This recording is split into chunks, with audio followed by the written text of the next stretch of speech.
Kepada yang terhormat, seluruh warga Republik Indonesia, dimanapun Anda berada, khususnya masyarakat Halmahera Maluku Utara.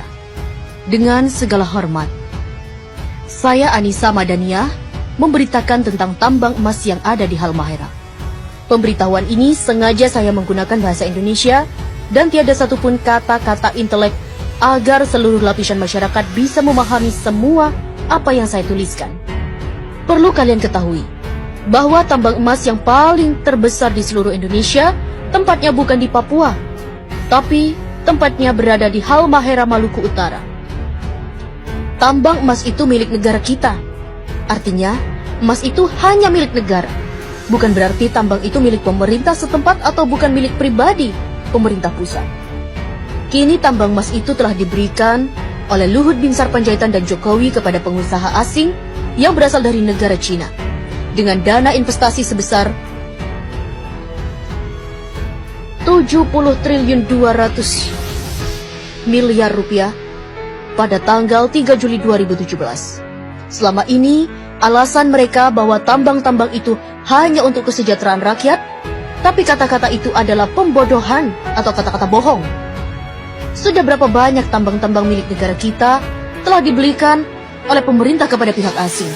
Harusnya seluruh rakyat Indonesia telah menjadi milioner, yang sekolah digaji, yang berobat ke rumah sakit pasti gratis karena setiap jiwa telah menjadi milioner. Tapi, apa yang kita dapat dari hasil tambang-tambang itu?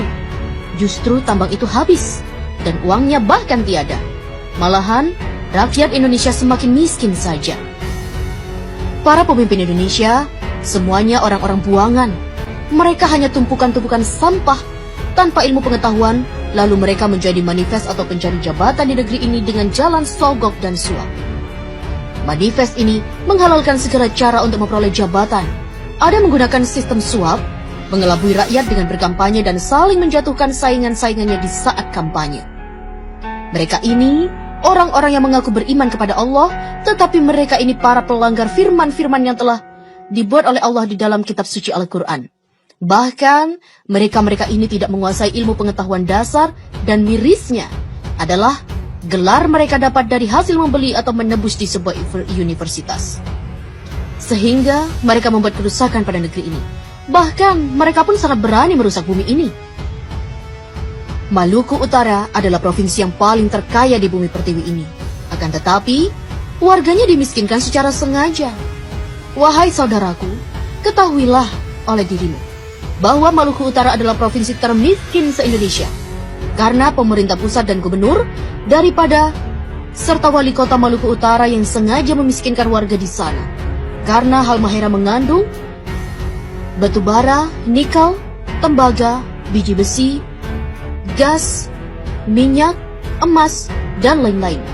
Tambang emas di Halmahera potensinya lebih dari 5 kali lipat dari tambang emas yang ada di Papua milik Freeport. Tambang emas di Halmahera dirampok secara legal melalui pemerintah pusat, dan tambang itu dirampok oleh PT Nusa Halmahera Minerals dan PT Sanatova. Lokasi tambang tersebut di kota Tidore dikuasai oleh PT Satanova di Kecamatan Obat Tengah dan diberi jatah eksploitasi seluas 9.000 hektar. Dan potensi emas nggak bisa ditebak karena emas betat itu sangatlah banyak jumlahnya. Di bagian selatan Gosowong, Maluku Utara, dikelola oleh PT Nusantara Nusa Halmahera Mineral. Pada tahun 2016, mereka berhasil mengantongi emas seberat 10 ton. Di Pulau Bacan, di Obi dan di Kiowa. Ketiga lokasi ini, pasca pelantikan Gubernur DKI dan pasca pelantikan Gubernur Maluku, akan diberikan secara lelang pada pengusaha yang bermodal sangat besar. Ketiga lokasi ini belum dikelola. Lokasi ini berpotensi logam emas yang sangat melimpah ruah. Jika hasil tambang emas itu dibagikan kepada seluruh rakyat Maluku, maka provinsi akan menjadi nomor 1 terkaya di seluruh dunia. Tambang emas ini rencananya pasca pelantikan gubernur akan dilelang kepada pihak asing. Siapapun keluar sebagai lelang, maka dialah yang menjadi si penguasa tambang itu. Presiden, Wapres, Menteri, KPK, BIN, MPR, DPR, Gubernur hanya mampu menghabiskan seluruh tambang-tambang yang ada di seluruh wilayah NKRI. Entah itu tambang yang berada di laut maupun yang ada di daratan, semuanya diserahkan kepada negara luar. Sebab Mereka tidak mampu mengelola, tidak mampu mensejahterakan rakyat, karena mereka bukanlah para pemimpin, tapi mereka hanya mampu mensejahterakan dirinya dan keluarga, partainya, dan pengusaha asing karena mereka adalah para pengkhianat negara dan mereka adalah perampok yang sesungguhnya. Wahai saudaraku, apabila Presiden Republik Indonesia dan rombongannya mengunjungi provinsimu, itu tandanya sumber daya alam yang ada di sana akan segera dirampok untuk diberikan kepada negara adidaya dan uangnya hanya untuk mereka-mereka saja. Bahkan mereka selalu berhutang pada negara lain, dan bahkan mereka mencari para investor asing sebanyak-banyaknya. Hal ini bertujuan hanya mencari kekayaan pribadi, mumpung mereka masih menjabat sebagai yang disebut di atas. Saya Anissa Madania, putri Indonesia yang tidak takut terpenjara dan tidak pernah takut untuk mati. Wassalam.